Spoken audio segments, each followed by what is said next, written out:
حضور غوث پاک، محبوب سبحانی، قندیل نورانی، شہباز لامکانی، شیخ سید عبد القادر جیلانی۔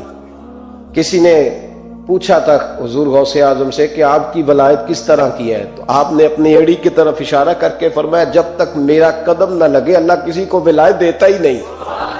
تو میری ولایت کی بات کرتے ہو، میں جب تک مہر نہ لگاؤں اللہ کسی کو ولی بناتا۔ شیخ سعدی بول پڑے، کہنے لگے غوث اعظم درمیان اولیاء چو محمد درمیان انبیاء۔ حضور غوث اعظم رضی اللہ تعالیٰ عنہ کا ولیوں میں وہی مقام ہے جو نبی پاک کا نبیوں میں مقام ہے۔ امام الاولیاء، سرتاج الاولیاء حضور غوث پاک رضی اللہ تعالی عنہ۔ حضور غوث اعظم رضی اللہ تعالی عنہ فرماتے میں تقریر نہیں کرتا تھا، تعلیم مکمل کر لی بات نہیں کرتا تھا۔ میں کہتا تھا میں کیسے لوگوں کے سامنے واز کروں؟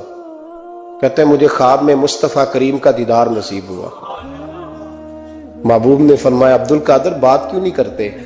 میں نے کہا حضور یہ عربی لوگ ہیں، فصیح و بلیغ ہے، ہر آدمی بات سمجھتا ہے، تو میں کس طرح اتنے مجمع میں بولوں گا؟ بڑا مشکل کام ہے، ہر آدمی کی ذہنی سطح کے مطابق کیسے بات کروں گا؟ کہتے ہیں مصطفیٰ کریم نے فرمایا منہ تو کھولو ذرا۔ کہتے ہیں میں نے منہ کھولا تو حضور نے 7 دفعہ لعاب دہن میرے منہ میں ڈال دیا۔ فرمایا اب تو بولتے جانا اور میری برکتیں تیری مدد کرتی جائیں گی۔ آپ فرماتے ہیں اگلی شام میں سویا تو مولا علی شیر خدا بھی آ گئے، تو فرمانے لگے عبد القادر منہ کھول نا بیٹا تو میرا بھی ہے۔ کہتے ہیں میں نے منہ کھولا تو حضرت علی نے 6 دفعہ لعاب دہن ڈالا۔ تو میں نے کہا حضور آپ نے 6 دفعہ ڈالا ہے، تو خواب میں حضرت علی فرماتے ہیں، کہتے ہیں بیٹے میں نبی پاک کے برابر تو نہیں نہ ہو سکتا، میں نبی پاک کے برابر، حضور نے 7 دفعہ ڈالا ہے تو 6 دفعہ اس لیے ڈالا ہے کہ میں حضور کے برابر۔ صحابہ تو خواب میں بھی آ کے کہتے ہیں ہم نبی کے برابر نہیں، تو کیسے نبی کے برابر بن گیا؟ وہ تو خواب میں بھی آ کے کہتے ہیں کہ ہم حضور کے برابر ہیں، تو زندگی میں دعوے کرتا پھرتا ہے۔ حضور غوث اعظم فرماتے ہیں بس پھر چھوٹی سی مسجد، اور اس میں نے تقریر شروع کی، میں اکیلا ہی چلا تھا جانب منزل مگر، پھر لوگ ملتے ہی گئے، پھر کارواں بنتا گیا۔ فرماتے ہیں چھوٹی سی مسجد، پھر مسجد بڑی ہوئی، پھر مجمع بڑھ گیا۔ فرماتے ہیں پھر جامع مسجد، پھر مجمع وہاں بھی کم پڑ گیا، پھر بغداد کی عیدگاہ وہ بھی بھر گئی تو صحرا میں جا کے خیمے لگ گئے۔ کہتے ہیں تقریر ہوتی تو ہزاروں کا مجمع، ہزاروں کا۔ ملا علی قاری کہتے ہیں غوث اعظم کے اجتماع میں 70 ہزار لوگ شریک ہوتے تھے، ہزاروں علماء کاغذ قلم لے کے بیٹھے ہوتے تھے کہ غوث پاک جو باتیں بیان کریں گے تفسیری نقطے ہم نے نوٹ کرنے۔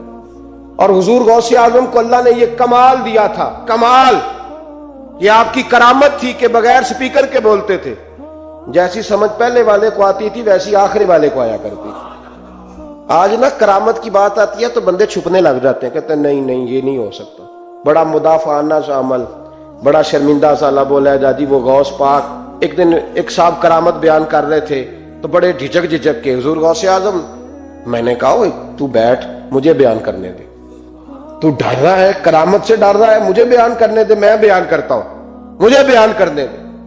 ملا علی قاری علیہ رحمہ نے لکھا ہے، دیگر بہت سارے لوگوں نے لکھا ہے، غوث اعظم خطبہ دے رہے تھے، تقریر کر رہے تھے، اچانک ہاتھ آگے بڑھایا تو یہاں تک ہاتھ بھیگ گیا غوث اعظم۔ ہاں کھول کے دیکھے، کھول کے بات کر رہا ہوں، ہاتھ یہاں تک بھیگ گیا۔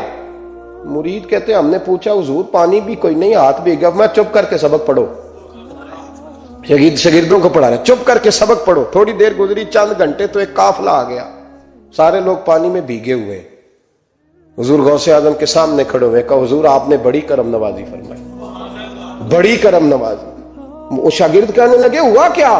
تو وہ لوگ کہنے لگے کشتی میں بیٹھے تھے تو کشتی ڈوبنے لگی، ہم نے کہا یا شیخ عبد القادر جیلانی خدا کے فضل سے ہم پر ہے سایہ غوث اعظم کا، ہمیں دونوں جہاں میں ہے سہارا غوث اعظم کا۔ کہتے ہیں حضور غوث اعظم نے وہاں بیٹھے ہاتھ لگایا اور ڈوبتی کشتی کو باہر نکال لیا، اور ڈرنے لگے، کہنے لگے جناب یہ کرامت لوگ نہیں مانیں گے۔ تو میں کہا جنہیں نہیں مننا نہ منے۔ ایک عیسائی مسلمان دونوں جھگڑا کر رہے ہیں، غوث اعظم گزر رہے ہیں، جھگڑا ہو رہا ہے۔ عیسائی مسلمان سے کہتا ہے ہمارے نبی عیسیٰ علیہ السلام نے مردے زندہ کیے، تمہارے نبی نے بھی کو کیا تو بتاؤ۔ مسلمان پڑھا ہوا نہیں تھا،